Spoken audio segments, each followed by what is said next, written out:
আপনি কি জানেন যে মাত্র ৩ জন রয়্যাল এজেন্ট একটি দেশের সরকার ফেলে দিয়েছিল এবং সেখানে একজন ভারতীয়কে প্রধানমন্ত্রী করেছিল। আর এই দুর্বল জায়গাতেই কর্নেল রাবুকা রয়্যাল এজেন্টের ফাঁদে পা দিয়ে ফেলেছিল। এরকম একটা ফাঁদ তৈরি করে শেখ হাসিনাকে ফাঁসিয়ে দিয়েছে। তো চলুন প্রথমে এটা জানা যাক যে কেন ভারত সরকার ওই দেশের সরকারকে পাল্টেছিল। যখন ভারতবর্ষ ইংরেজদের অধীনে ছিল তখন বহু ভারতীয় ইস্ট ইন্ডিয়া কোম্পানির কাজের সূত্রে ফিজিতে চলে যায় এবং সেখানে লম্বা সময় ধরে কাজ করতে করতে তারা সেখানে স্থায়ীভাবে বসবাস করা শুরু করে দেয়। সে সময় ইংরেজরা তো পৃথিবীর মধ্যে এরকম বহু দেশকে জবরদখল করে রেখেছিল।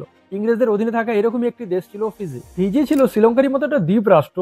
তো সেখানে 50 থেকে 100 বছর ধরে কাজ করতে করতে সেই মানুষগুলো সেখানে স্থায়ীভাবে বসবাস করা শুরু করে দেয়। এমনকি আজকের দিনেও ফিজিতে 55% মানুষ ভারতীয়। ফিজির 3টে সরকারি ল্যাঙ্গুয়েজের মধ্যে একটা হিন্দি। পরবর্তীকালে 1970 সালে 10ই অক্টোবর ফিজি স্বাধীন হয়। তো ফিজি স্বাধীন হওয়ার পরেও ভারতীয়রা কিন্তু সেখানে থেকে যায় স্থায়ীভাবে, তারা আর ফেরে না। কিন্তু 1987 সালে কর্নেল রাবুকা বলে একজন ব্যক্তি ফিজিতে গণ অভ্যুত্থান করে। সেই অভ্যুত্থানের সময় সে বহু ভারতীয়র উপরে গুলি চালায়। সে চাইতো যে ভারতীয়রা ভারতে ফিরে যাক, ফিজিতে তারা যেন না থাকে, কিন্তু সেটা তো সম্ভব ছিল না, কেননা তারা 50 থেকে 100 বছর ধরে সেখানে স্থায়ীভাবে বসবাস করছে।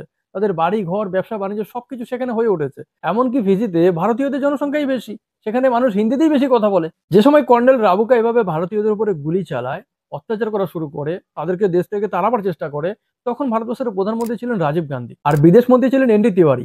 তিনি রাজীব গান্ধীকে বললেন যে আমাদের এই সময় ফিজির ভারতীয়দের পাশে দাঁড়ানো উচিত।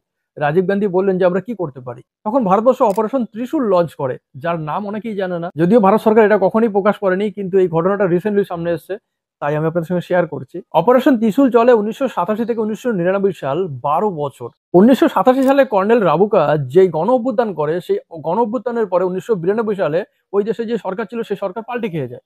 সেই সরকার কিন্তু ভারতীয়দেরকে খারাপ চোখে দেখতো না, কর্নেল রাবুকাই খারাপ চোখে দেখতো। যাই হোক, কর্নেল রাবুকার পেছনেও কোনো না কোনো বৈদেশিক শক্তির হাত ছিল।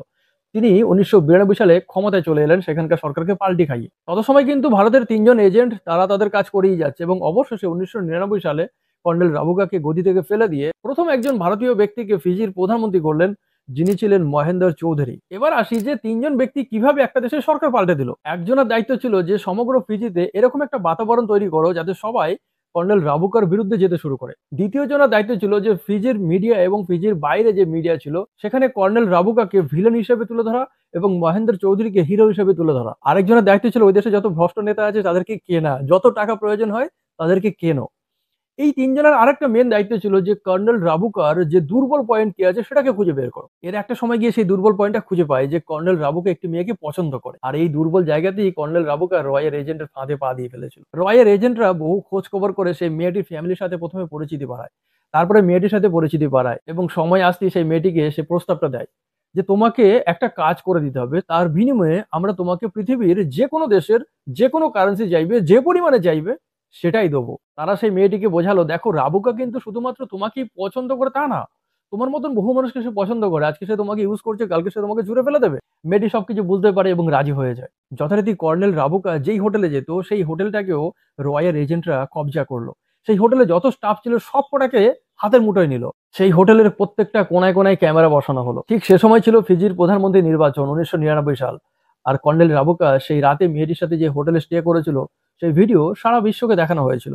তার ফলে কর্নেল রাবুকা হেরে যাওয়া স্বাভাবিক ব্যাপার। যথারীতি কর্নেল রাবুকা হেরে গেলেন এবং মহেন্দ্র চৌধুরী ক্ষমতায় এলেন। পরবর্তীকালে 2006-এ কর্নেল রাবুকা ভারত সরকারের কাছে ক্ষমা চেয়েছিলেন যে 1987-তে গণ অভ্যুত্থানের সময় যে ভারতীয়দের উপরে গুলি চলেছে সেটা আমার অজান্তে হয়েছে, আমি তার জন্য ক্ষমা চাইছি। এখন বর্তমানে কর্নেল রাবুকা আবার ফিজির প্রধানমন্ত্রী। ইন্ডিয়ান রয়ের যদি সব হিস্ট্রির সামনে আসে তবে মানুষ চমকে যাবে যে ইন্ডিয়ান র কত বড় সংস্থা, এদের কাজের যে গভীরতা এটা মানুষ দেখে চমকে যাবে।